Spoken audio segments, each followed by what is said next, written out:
So we got the boat up and running, and we've got a good weather window tomorrow.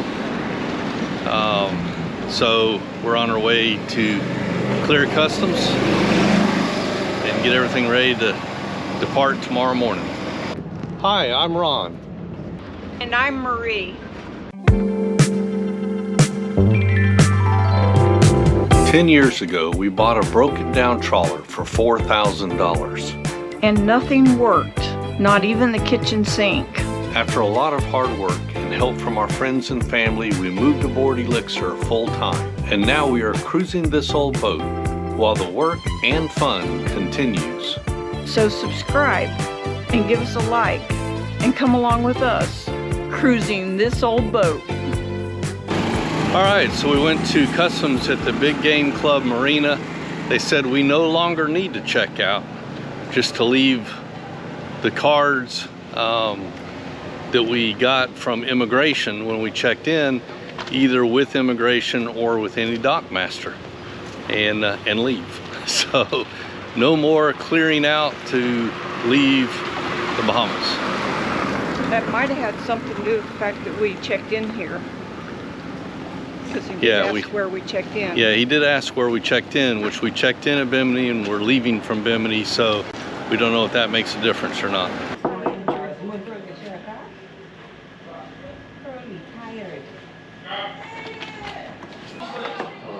got him a couple of drones and a bunch of stuff from Walmart. It was a chips and cheaper than over here. Yeah, but they're good. No. All right, so we went to immigration and handed them the cards we filled out when we came into the Bahamas, and that was it. They said, thank you, have a good day. So that's all you do is hand it to them and leave. So pretty simple. This is the biggest grocery store on the island that we found so far. They only get a shipment once a week. The ship comes in, unloads everything they've ordered, and brings it to them in boxes, and that happens to be right now. So there's boxes all over the place, and we got to kind of walk around it, but this is your selection when you're in Bimini. So nothing is priced at the grocery store at all. You just pick it up, take it to the register, and they ring it up, and then you get the big bill. So we are underway, leaving the Bahamas and heading back to the US. A little nervous about it because, as you know, we broke down and had to be towed into Bimini. I think I've repaired everything that was wrong, but unfortunately there wasn't a way for us to test it, especially a weather front had come through that just kept us pinned down for days, and this is the weather window. We need to cross, or we're going to be pinned down for another week, and we need to get back. So we're heading across the deep blue yonder and hoping we make it to the other side.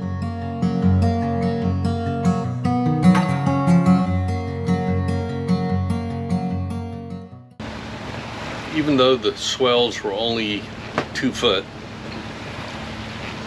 fairly calm, but it was on our beam, directly on our beam, and so it was making it uncomfortable. I mean, we weren't being thrown around or anything like that. It's just constant rocking back and forth.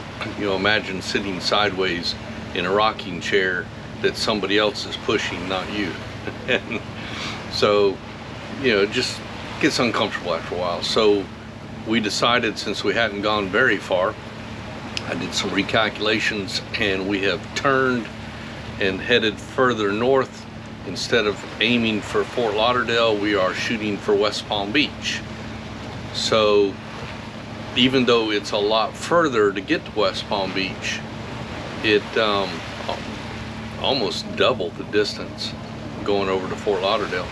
But we picked up well over a knot in speed, and it's a more comfortable ride. The swells are hitting more on our stern now, and the Gulf Stream's pushing us.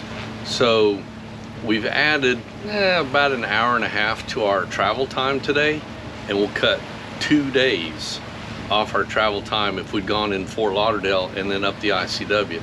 So hour and a half extra today, 2 days less tomorrow. So, and a more comfortable ride today. So all in all, a pretty good decision, I think.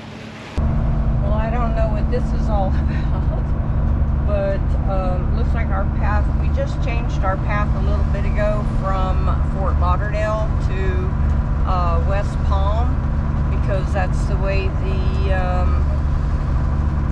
little swells, the waves out there were pushing, and it's only adding about an hour to an hour and a half to our time, because we picked up speed once we turned, but it shows that we're going over an area, right, cutting across a corner called an explosives dumping area. So I'm hoping that's where they dump them after they exploded, and not where they put them, hoping that, you know, in cases they explode. But that area is 2,334 foot deep, 2,400 foot deep on a different corner. So we've had a real interesting time in the Bahamas. It's been quite an adventure. You know, we thought we'd go over to the Bahamas this year, and then we said, nah, we're not going to do it. We're not really ready. And then we had friends who said, we're going to the Bahamas. So we said, okay. So we left without really being ready. And so our batteries are needing to be replaced. Our starter motor went out. We had to have one flown into us. We spent 2 nights on the shelf, which is a shallow area out in the ocean. The second night was really rough because of the storm. We got towed into Bimini, and then maybe it was the 3rd or 4th day of the storm, I don't remember, but anyway, we took a ferry over to South Bimini Island, and then we took a cab to the airport, and all this in the rain, of course, and then got our part with absolutely no problem whatsoever. Went back to the boat the next day. Ron installed it, works fine.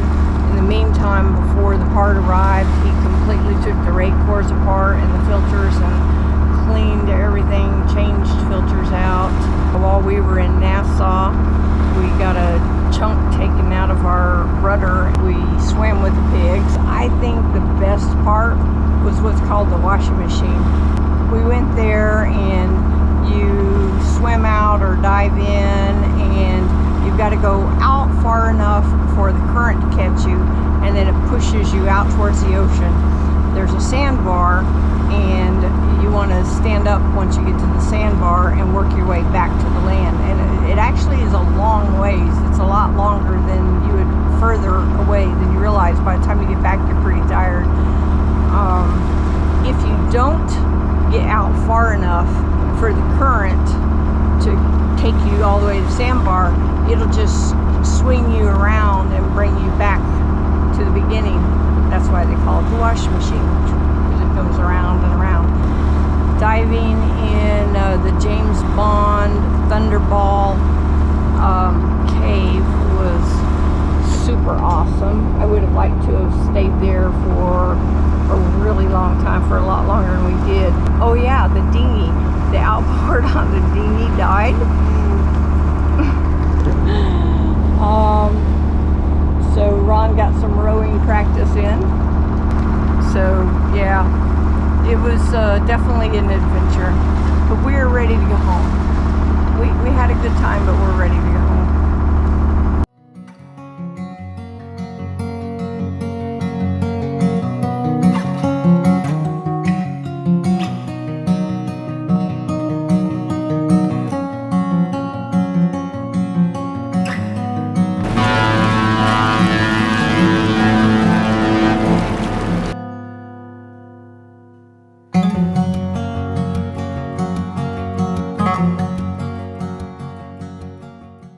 Thanks for watching.